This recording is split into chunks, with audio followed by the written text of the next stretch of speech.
இன்றைக்கும் கர்த்தருடைய வார்த்தையை நான் கொடுக்கும்படிக்கு வசனங்கள் ஒரு வருஷத்தை போலதான் இருந்தாலும் நான் திருப்பி திருப்பி உங்களுக்கு சொல்லுகிற வார்த்தை நல்லா கவனிக்கணும். நேற்று உங்களுக்கு கேட்டேன், நான் மரண இருளின் போல தாக்கில் நடந்தாலும் பொல்லாப்புக்கு பயப்பட உம்முடைய கோலும் எம்முடைய தடியும் என்னை தேற்றும் என்று சொல்லி சங்கீதக்காரன் சொல்ல கேட்டோம்.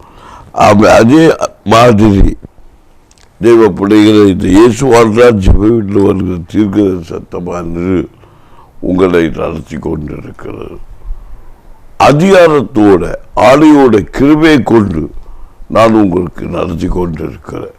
நான் பேசுகிற வார்த்தை ஒன்றும் சுயமாக பேசலை, கேட்குற உங்களுக்கு பிரயோஜனம் உள்ள வார்த்தை தான் கர்த்தரோடு பேசிக்கொண்டு. இதுதான் தீர்க்க தரிசன ஊழியம். இயேசு வாழ்ந்த ஜெபத்தில் வருகிற ஒரு வார்த்தை இப்படித்தான் புரியும். சில வேளை கலியாக இருக்கும், சிரிச்சுக்கிட்டே இருப்போம், பேசிக்கிட்டே இருக்கிறேன். எத்தனை பேருக்கு பிரயோஜனப்படி எனக்கு தெரியாது. ஆனால் தேவனுடைய வாய் பேசுகிறது. கர்த்தர் தொடர்ந்து இந்த வசனங்களை கேட்கும்படிக்கு கிரியை செய்வார்கள். ஒரு விஷயம் கூட நான் உங்களுக்கு சொல்லுகிற ஒரு காரியம் உண்டு. இது இயேசு ஆளுகிறார் ஊழியத்தை ஜெபவீடு வருகிற தீர்க்க தரிசன வசனம். அவன் அதே போல என்னுடைய பிள்ளைகள், எங்கள் குடும்பத்தை ஊழியத்தில் இருக்கிற போதக சகோதரிமார்கள் கடிதான சேவதேவ செய்திகளை வசனம் உங்களுக்கு கொடுத்தாங்க. இன்னும் தொடர்ந்து அவர்கள் அடிக்கடி உங்களோடு பேச வருவாங்க, கர்த்தக்கிரியை செய்வாராக. இன்றைக்கும் நான் உங்களோடு பேசுகிற ஒரு வார்த்தை புதிய அம்மை. நேற்று சங்கீதக்காரன் சொன்ன போன மரண இருள் நடந்தார் படுகுடி பாலாக்கு பலிகிற அமேன், அதாவது நடந்தாரும் பள்ளத்தாக்கில் பள்ளத்தாக்கில் இருளோட இந்த ஒரு பயங்கர பள்ளம், ஒரு குழிக்கில் நடந்து போனாலும் அமேன் அமேன் என்னோட கூட இருந்து உம்முடைய கோலும் உம்முடைய அதிகாரமும் உம்முடைய தடியும் என்னை தேற்றும் அப்படின்னா இந்த ஊழியக்காரன் சொல்றதை நம்ம கேட்டோம். அதே போல யோபேல் 2ஆம் அதிகாரம் 26ஆம் வசனத்தை நீங்க படிப்பீங்கன்னா இங்க சொல்லியிருக்கு, நீங்கள் சம்பூர்ணமாய் சாப்பிட்டு திருப்தி அடைந்து உங்களை ஐசியமாய் நடத்தி வந்த தேவனாகிய கர்த்தருடைய நாமத்தை துதிப்பீர்கள், என் ஜனங்கள் ஒருபோதும் வெட்கப்பட்டு போவதில்லை. பார்த்தீங்களா, ஆண்டவரால நடத்துகிற ஒரு ஜனமும் வெட்கப்பட்டு போகாது. வெட்கம் வரும், வந்தால் நீங்க வெட்கப்பட்டு போக மாட்டீர்கள் என்று கர்த்தர் சொல்கிறார். எப்படி? நீங்கள் சம்பூர்ணமாய் சாப்பிட்டு திருப்தியாயிருந்து, திருப்தி சம்பூர்ணம் என்பது திருப்தி. எல்லாரும் பாடுவீங்க தானே, திருப்தியாக்கி நடத்திடுவார், தேவைகளை சந்திப்பார், மீதம் எடுக்க வைப்பார், பிறருக்கு கொடுக்க வைப்பார். நாங்க மீதம் வந்த பிறருக்கு கொடுக்க வைப்பார், எங்களுக்கு மீதம் வந்த பிறருக்கு கொடுக்க வைப்பார். நானா கொண்டாடுவோம், ரெகோபோத் வந்து விட்டது, நானே கொண்டாடுவேன். எல்லாத்தையும் வச்சுக்கிட்டு நானே கொண்டாடுவேன், ரெகோபோத் வந்து விட்டது. நாமே திருப்தியாக்கினார் சூடுவார், தேவைகளை சந்திப்பார், மீதம் எடுக்க வைப்பார், பிறருக்கு கொடுக்க வைப்பார். அப்ப மீதம் பார்த்த பற்றியெல்லாம் மீதம் எடுத்தா நாங்கள் பேங்கில் பிள்ளையிலே பேரில் போடுவோமா, பிறருக்கு கொடுப்போமா? வாய் பத்தாது. இந்த வாயை ஒற்று நல்லது. ஆமா, அப்பதான் சம்பாதிச்சு அர்த்தம் இருக்குவேன். இந்த பாட்டை பாடணும், இல்லை இந்த வசனத்தை படிக்கணும், தியானிக்கணும். ஆண்டோட மனுஷன் இந்த வார்த்தையின்படி இந்த வசனத்தின்படி நான் பார்த்தா மீதம் எடுக்க வைக்கிறது எதுக்காக? பிறருக்கு கொடுப்பதற்காக. கொடுக்கிறோமா? கிறிஸ்தவா கிறிஸ்தவள் இதை கேட்டால் நீங்கள் எல்லாம் அந்த செய்தியை கேட்க மாட்டீங்க. ஏற்ற மனுஷன் மட்டும் இப்படி பேசுவோம். நீங்கள் சம்பூர்ணமாய் சாப்பிட்டு திருப்தி அடைந்து உங்களை ஐசியமாய் நடத்தி வந்த உங்கள் தேவனாகி கர்த்தருடைய நாமத்தை தூவீர்கள் என்று எனக்கு ஒருவர் வெட்கப்பட்டு சம்பூர்ணமாய் சாப்பிட்டு அப்போ கொஞ்சத்தை கொண்டு சம்பூர்ணமாய் சாப்பிடணும். 5 அப்பம் 2 மீன். இந்த வசனத்தை எல்லாம் அநேகர் விதவிதமாக போதிப்பாங்க. நான் என்ன சொல்றேன்னா, அந்த 5 அப்பம் 2 மீனை வச்சு ஆற்றல் குட்டி சத்தம் வேலை செய்தாலும் அப்படின்னு நினைப்பேன். இல்லைங்க, அங்கே ஒரு ரகசியத்தால் என்னை வெளிப்படுத்துறேன். சுவா கேட்டிய மக்களை அப்படின்னாரு. என்னப்பா கேட்கறதுக்காக இருக்கு? இப்படி அதெல்லாம் பிரசங்கத்தை எல்லாம் கேட்கல, இதுல என்ன கேட்க இருக்கு? கேட்டியாப்பா, எல்லாவற்றையும் இருந்து என்ன இருந்து அப்பமும் மீனும். ஆனா ஒருத்தரை என்ன செய்யல, பிறருக்கு கொடுக்கவல்ல. அந்த ஒரு சின்ன பையன் மட்டும் உதாரணத்தமா கொடுத்தான். அதுவும் அவன் கொண்டு 5 அப்பம் 2 மீன்.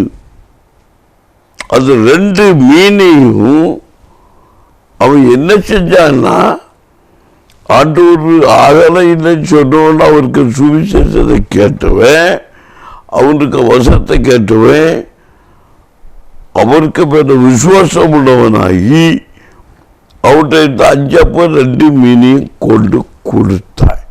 அவனுக்கு 1 வேணும்னு எடுத்து வைக்கிற. ஒரு அப்போ எனக்கு இல்லை, எல்லா அப்போ என்கிட்ட இருக்கிறதுக்கு எடுத்து வைக்கிறேன். அதே போல 2 மீன் இருக்கு. 2 மீனும் அரை மீனை பொறிச்சு நமக்கு வச்சுட்டு கொண்டு போய் நம்ம பார்க்கலாம். கொண்டு வந்தது அப்படி இந்தாப்பா வச்சா. பாக்கி உள்ளவன் எல்லாம் எல்லாவற்றையும் மீன் இருந்துருக்கணும். அப்பமா கொஞ்சம் கொண்டியா வந்து யாரோ ஒரு சிலர் மட்டும்தான் இல்லாம வந்திருப்பாங்க. அதான் ஆண்டவர் சொன்னார், இல்லாம வந்திருக்கான்.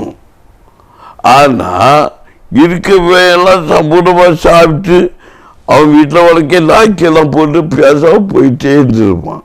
ஆனா இயேசு பார்த்தா இருக்கிற மேலும் எல்லாம் கொண்டு இல்லாத மேலும் கரிசனை உள்ளவர். இருக்கிறவனுக்கு இயேசு தெய்வம், இல்லாதவனுக்கு கர்த்தர் தெய்வம். அப்ப எல்லாருக்கும் ஆசீர்வாதத்தை கொடுக்கணும். அப்படிங்கிறதுக்காக ஆண்டவர் எடுத்து 5 அப்பம் 2 மீன் எடுத்தாரு. எடுத்துக்கிட்டு என்ன செஞ்சாரு, இதை சோத்திரம் பண்ணி போட்டு ஆரம்பிச்சு வச்சாரு. இப்போ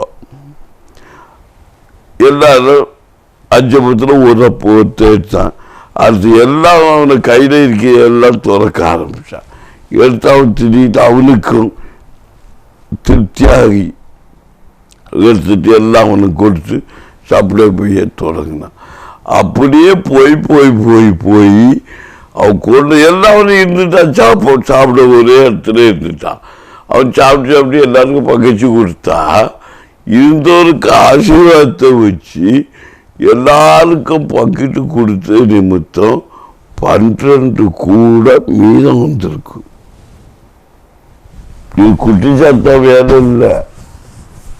இல்லாத கொடுக்க மனம் இல்லாதவனையும் கொடுக்க வச்சவர் கற்கிறவர் கற்று மனத்தால கூட என்ன செய்வாரு, கற்பம் தரிக்க வைக்கிறவர். மனடி அப்படி பிள்ளை சாக்க வச்சுட்டாரு. ஒரு பாவியை கொண்டு ஆமென் ரட்சிப்பை உண்டாக்கினார். மொத்த பாவத்தில் வாழ்ந்தவன் ஒரு பாவி நிமித்தம் மனம் திரும்பி இருக்கான், ரட்சிப்பாக இருக்கான். அப்ப பாவி மனம் திரும்புறான். பாவிங்கிற நடிப்பில் போரியாடி கிரியக்குள்ள இருந்தவெல்லாம் பாவத்தில் உணர்ந்து கலந்தவன், இருட்டில் கலந்தவன். ஒரு பாவியை கொண்டு ஒரு இருளை கொண்டு கர்த்தர் ஒடியா மாற்று. அங்க ஓடி வருதான் பரவராஜ் சத்தியம். அப்போ 5 அப்பம் 2 மீன் அதை நீங்கள் சம்பூர்ணமாய் சாப்பிட்டு இப்போ சாப்பிட்டு இருக்கலாம் திருப்தி ஆயிடுச்சு. இப்போ பக்கத்து வீட இருக்கிற பட்டியாக கிடக்கும். நீ சம்பளமா சாப்பிட்டு என்ன பிரயோஜனம்? இந்த மனசு யாருக்கும் வர மாட்டேங்குது. வரணும் நீ தான் ஆண்டு சொல்ற. பரமண்டலங்களில் இருக்கிற எங்க பிதாவே, உம்முடைய ராஜ்யம் வருவதாக, உமது சித்தம் பரலோகத்தில் செய்யப்படுவதா பூமியில் செய்யப்படுவதாக. எங்களுக்கு வேண்டி அன்றன்றுள்ள ஆகாரத்தை எங்களுக்கு தாரும். எங்கள் கண்ணாடிகளுக்கு எங்கள் பாவகர்களை மன்னிக்கிறது போல எங்களுடைய பாவகர்களுக்கு மன்னியும். எங்களை சோதனைக்குள் பிரவேசிக்க பண்ணாமல் தீமையிட்டு ரசித்துக் கொண்டு ராஜ்யம் வலிமையும் மகிமை என்று. ஆமென். ஓ, என்ன ஜபம், என்ன ஜபம்! இந்த குறிகளான ஜபத்தை கேட்டு பெருகிற நன்மையை தாரும். ஆண்டவராகிய கர்த்தருக்கு சொந்தம். திருப்தி, திருப்தியா, அதாவது நன்மை பண்ண திருப்தியா. திருப்திங்கிறது பிறர் கொடுக்கிறது இருக்கு. அதான் பூரணம். எல்லாம் நேரத்தைக்கு என்ன சாதுவா பேசுறாரு. ஆண்டவரை கோபம் வராது இருக்கட்டும். மற்றொரு சொன்னாரே, நம்ம யாரு ஆபிரகாமா தன் சகோதரனுக்கு பற்றி பேசும்போது ஏன்னா புள்ள ஒரு காமெடியான ஒரு கதை சொல்லுவாரா, படிச்சுட்டு போய் சொல்லல. பயங்கர கோபமா என் பிள்ளை கேள்விக்கு பதில் சொல்லுறியா. எல்லாருக்கும் அடி கிடைச்சாச்சு. இப்போ அடிக்க போல அதில் போய் நிற்கிற ஆசிரியர் ஒரு சகோதரி ஆசிரியராக இருந்திருக்கார் கவர்மெண்ட் ஸ்கூலில். குச்சி எடுத்து அடிக்க மிஸ்டர்கள் இருக்கா அப்படி இருக்கா. அவங்க இவ்வளோ மோசத்தை பார்த்தாங்க. நல்ல கையில் தான் மோதத்துக்கு வந்து டேபிளில் வச்சாலாம் வச்சு இனி அடிக்க மிஸ் அப்படின்னு சொல்லி இப்படி கையை காட்டுறாலாம். அவங்க சிரிச்சுட்டாங்க.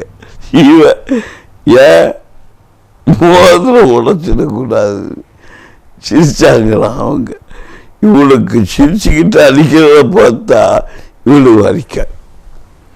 எதுக்கு இந்த காரியத்தை சொன்னேன்னா, நீ வாங்குற அடியும் கர்த்தருடைய நன்மைக்கா ஏற்றுக்கிட்டா, சிரிச்சியை ஏற்றுக்கிட்டா, உன்னை அன்பாகவே என் அப்பன் சிரிச்சிப்பா உன்னார். அப்போ திருப்தி, அடி வாங்க போனா கூட அது ஒரு திருப்தி இருக்கணும். நான் இந்த வசனத்தில் உங்களுக்கு மேற்கோள் காட்டுறேன்.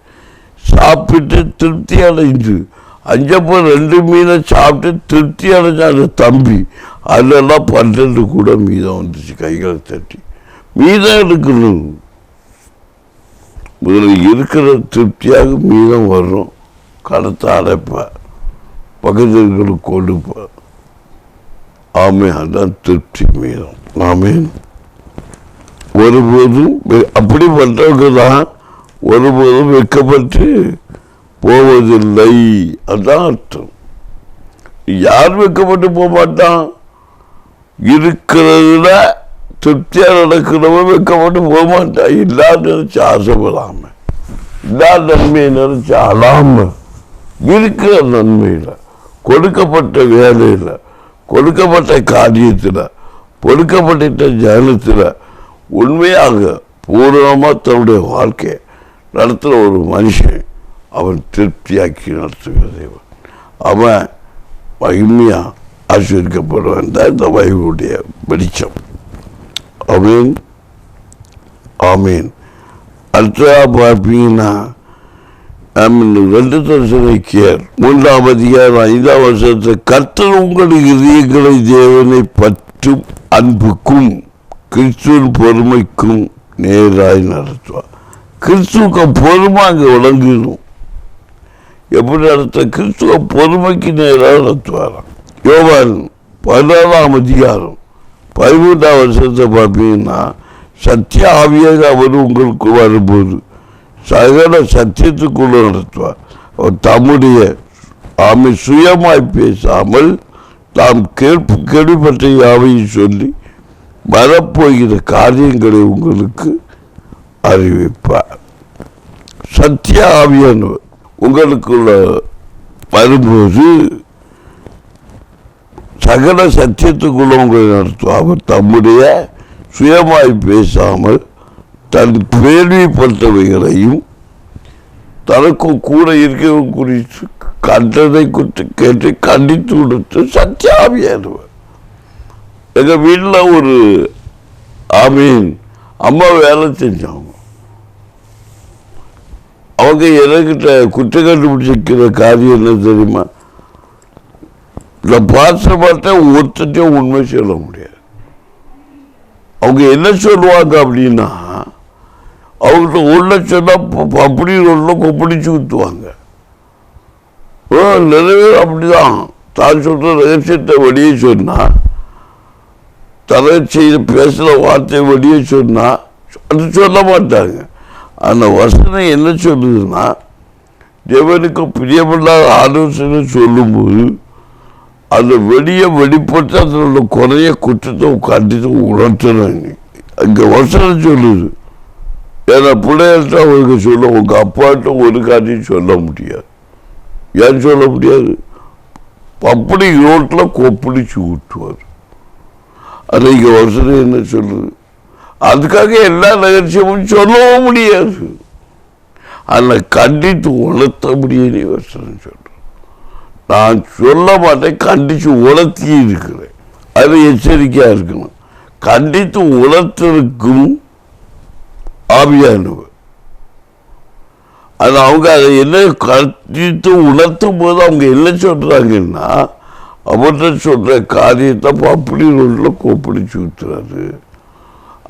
அந்த வார்த்தைகளை சொல்லி சிலர் என்னென்னமோ பேசுறாங்க. எனிவே அப்படி இல்லை. பாருங்க, அந்த தரிசனிக்கேற்ப புத்தகத்தில் சொல்லப்பட்ட 3வது 5வது கர்த்தர் உங்களை இதயங்களை தேவனை பற்றி அன்புக்கு கிறிஸ்து பொறுமைக்கு நேராக தான் நிறுத்துவார்.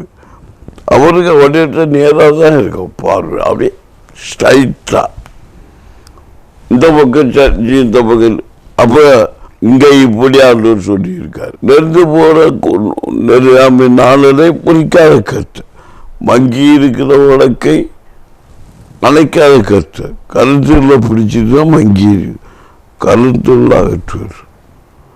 நெருந்து போகிற நாளல் காற்றடிக்குது, வளைஞ்சி போகுது, உடைக்கும், வளைஞ்சிதான் போகும், ஆனால் ஒடிக்க மாட்டேன். இப்படி வசனத்தோடைய விளக்கங்கள், வேத வார்த்தையுடைய ரகசியங்கள் வரவாயிருக்கிறது அநேகம் இருக்கிறது. ஜனங்கள் அறியாது இருக்கிறார்கள். இதை பற்றின விசுவாசிக்க போறேன்னா பரிசுத்தாவின் அபிஷேகத்தில் ஒரு நிலை உண்டாகும் போது, பரிசுத்தாவினா என்ன? ஆவி நிரம்பி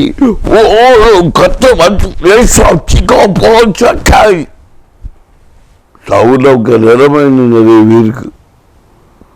சவுல் தீர்க்கதரிசி கூட்டத்தில் போனால் தீர்க்கதரிசின்னு சொன்னாங்க. வெளியே வந்தா பொல்லாதாவி இறங்கி தாவிதை விரட்டி கொண்டு கொண்டு போறான். அது பொல்லாதாவி. பைப்பு வீட்டில் மறுபாஷை, ஜப வீட்டில் அந்நிய பாஷை. இது என்ன பாஷை? வீட்டில் போனால் புருஷன்கிட்ட வேற பாஷை, சபையில் வந்தா வீட்டுக்குள்ள அந்நிய பாஷை.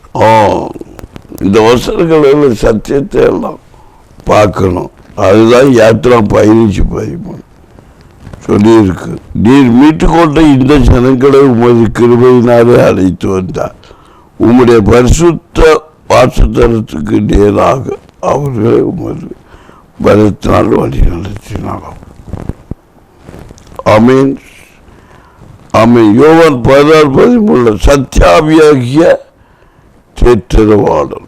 உங்க இருதயங்கள், உங்க இதய விருப்பம்தான் உங்க என்ன இதயத்தின் இருக்கிறது தான் வாய் பேசும். எனக்கு இதயத்தில் இருக்கிறதா வாய் பேசு. என்னுடைய வாஞ்சை எல்லாம் தெய்வத்துக்காக எதையாவது செய்யணும். ஒரு ஆத்மா, நான் இல்லை வரும்போது டிவியில் பேசுறதால எத்தனை ஆத்மா லட்சுமி கட்டுக்கிறது எனக்கு முக்கியம் கிடையாது. எனக்கு கொடுத்த கிருபையை தான் பிரயோஜனப்படுத்தணும், விட்டுறக்கூடாது. எத்தனை பேருக்கு கொடுக்கக்கூடாது அல்லது எனக்கு இந்த ஒளிபரப்பு நிகழ்ச்சியை செய்வது கொடுத்தாரு கத்து. இது நான் கொடுத்து என்னுடைய இஷ்டப்படி அல்ல, கர்த்தருடைய சித்தத்தின்படி. அப்ப கர்த்தர் எனக்கு வேற இஷ்டமா இருக்காரு, எனக்கு அது இஷ்டமா இருந்தது. அப்ப என் மேல் இருக்க எனக்கு இஷ்டம் தான் கர்த்தருடைய சித்தம், கர்த்தருடைய இஷ்டம் தான் என்னுடைய சித்தம், என்னுடைய இஷ்டம். அவருக்கு அது இஷ்டமா இருக்கு, எனக்கு அது இஷ்டமா இருக்கு. கர்த்தர் நினைவு என்னுடைய நினைவு, என்னுடைய நினைவு கர்த்தருடைய நினைவு. உன் நினைவுகளை அறிகிறார், என் நினைவுகளை அறிகிறார். ஆண்டோடைய நினைவை நான் செயலாற்றும் போது என்னுடைய நினைவு அவர் அறிந்திருக்கிறார். அப்போ கிரியை செய்ய லேசான காரியம். இதுதான் வேதத்தில் ஒரிஜினல் சத்தியம். அவர் சத்தியத்தோடு சொல்லணும். நான் உடைத்து அழைக்கப்பட்ட இடத்துல ஒரு பாசத்தை கேட்டு நான் உடைச்சிய போறேன். நீ நல்ல ஆண்டோட சுத்தத்தை ஜபமணி கேட்டு நான் இஷ்டமா இருக்கேன் என் தகப்பனுக்காக. பசியோ பட்டினியோ புறங்கூடு யார்தான் என்ன செய்ய முடியும்? ஓ ஆண்டவரே, உம்முடைய இந்த பெரிய கர்மான உளித்தை எனக்கு தந்திரப்பா. யாப்பா இந்த வேதனை யா. ஆண்டோருக்குள்ள இறங்குனா இதுதான் உனக்கு ஆசீர்வாதம் பெரும் ஊற்று. உன்னை கழுன்னு சொன்னா கர்த்தருக்கு நல்லவனா இருக்கா, உண்மையா நடக்குதுனால வசத்தை ரகசியத்தை உணராது இருக்கிறோம். ஆமேன். சத்திய ஆவியாகிய உங்களுக்கு அப்ப இதயத்துல உண்மையை பேசணுங்கிற எல்லாம் இருக்கணும். மறைக்கிற சுவாபம் மறைக்கிறவன் வாழ்வடைய மாட்டான். அறிக்கை செய்து அதை விட்டு இரக்கம். இரக்கம் என்பது அவருக்கு ஒரு கிருப கிருப கிருப கிருப. அவருடைய கிருப அவருடைய கை கை கை. அவருடைய கிருப இல்லாம ஒரு அணு கூட அவருடைய உபாசம் அவருடைய கிருப கிருப கிருப கிருப. கிருபனா இரக்கம். இரக்கம் உள்ளவரே மனதுருக்கம் நிறைந்த நீடிய சாந்தம் பொறுமை அன்பு நிறைந்து வாழ். உனக்குள்ள ஒரு இதயத்துக்குள்ள நிறைஞ்சிருந்தா சத்திய ஆவியரும் உனக்குள்ள இருப்பா. உன் வாய் உன்னை காட்டி கொடுக்கும். சீசலை பார்த்து ஆமென் சொன்னா இவருக்கு முன்ன நான் யார் தெரியுமா, உம்மை விட்டு பிரிய மாட்டேன் அவர் சொன்னாரு. எடா மோனே, எட மக்களே, இன்றைக்கு சேவல் கோடி கூபன்பாக என்ன முன்தர மாட்டேன். பார்த்துருக்க எப்படி பார்த்து நிற்கிறான் பார்த்துருங்க. அம்மா விட்டு விலக மாட்டேன். அவரை கொண்டு போய் சிறுவேல பக்கத்தில் இருத்தணும்னா நடுக்கிறான். ஓஹோ. அப்ப அவங்க கூட போய் சாடுறான், பேச போறான்.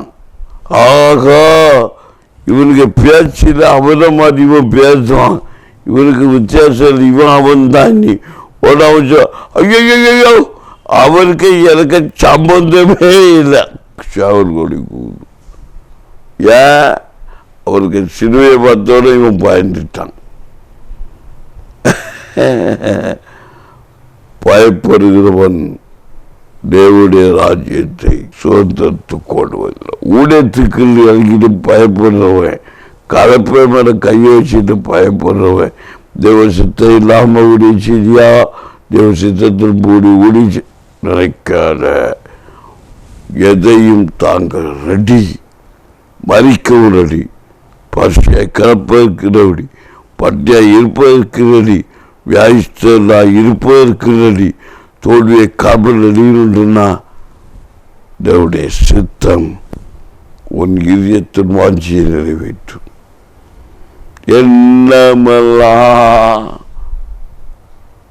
நேராயிட்டோ ஏக்கமெல்லாம் விருப்பம் செய்வதுதானே எஜமானே எஜமானு நீ இருக்க வேலைக்காரன் ஏன் கவலை உங்க ஊழியம் நான் என் கணக்கேடு அழைச்சது நீங்க நடத்தி சொல்வீங்க. ஆனா எந்த விரவினம் வந்தாலும் என் அப்பன் என்னை கொண்டு செய்யணும் என்ன கொண்டு செய்வார், ஒன்றை வேண்டி கொண்டு செய்யணும்னு குறைப்பார், உன் பிள்ளைச்சு கொண்டு செய்யணும் செய்வார். நீ விசுவாசம் உள்ளவனாகி என்னதான் கர்த்தராகி ஆண்டு சத்தியாவியனூர் இந்த வசனத்தை நமக்கு வச்சிருக்கு. அவர் பரிசுத்த வேதத்துக்கு நேராக நடத்துகிறவர் நீர் மீட்கொண்ட இந்த ஜனங்களை உமது கிருபையினாலே அழைத்து வந்து என்று 5 நிமிஷம் கூட எடுத்துட்டேன்னு நினைக்கிறேன். தாழ்மையுடன் வேண்டிக் கொள்ளுகிறேன். ஜெபிப்போமா? ஜெபிப்போம். நாளைக்கு வாங்க, இன்னும் பேசுவோம். அச்சை கற்றை பேசுவோம். ஆண்டவரே, நன்றி பரலோக தகப்பனே, மகிமையான இந்த சத்தியாவையினுடைய ரகசிய வார்த்தைகளை மீண்டும் இதிலிருந்து கொடுக்கணும், உணர்வடையணும், விசுவாசத்தில் உறுதிப்படுமாய் ஜெபிக்கிறேன். பரிசுத்தாவிய இந்த வசனத்தின் மூலம் என் ஜனத்தை ஆட்கொண்டு வரணும். எல்லா பாட்டுகளும் வேதனைகளை கிறிஸ்தவரை கொண்டு வாடுகிற ஜனங்கள் கண்டுகொண்டார். திருப்தியாக்கி நடத்தும் ஐயா, கர்த்தருடைய மகிமை வெளிப்பது. என் ஜனம், இந்த ஜனம் வைக்கப்பட்டு போகாதபடிக்கு இதற்கு மந்திரம் உண்டோ, குறிச்சொல்லுதல் உண்டோ, பிசாசு உண்டோ, வியாதி உண்டோ, ஒன்றுமில்லை என்று நான் காண்கிறேன். எனவே திருப்தியாகி நடந்து சம்பூர்ணமான நன்மைகளை புரிந்து குறித்து திருப்தியாக வாழ்க்கிறேன். எல்லா நன்மைகளும் எல்லா ஆசீர்வாதங்களும் பெற்று இந்த ஆண்டு நன்மையாக வாழ்க்கிறேன் சார். இயேசு நாமத்தில் அல்லப்பட ஆமென். அல்லேலூயா. நாளைக்கு வாங்க, கற்றுக்கிறீங்க. ஆமென்.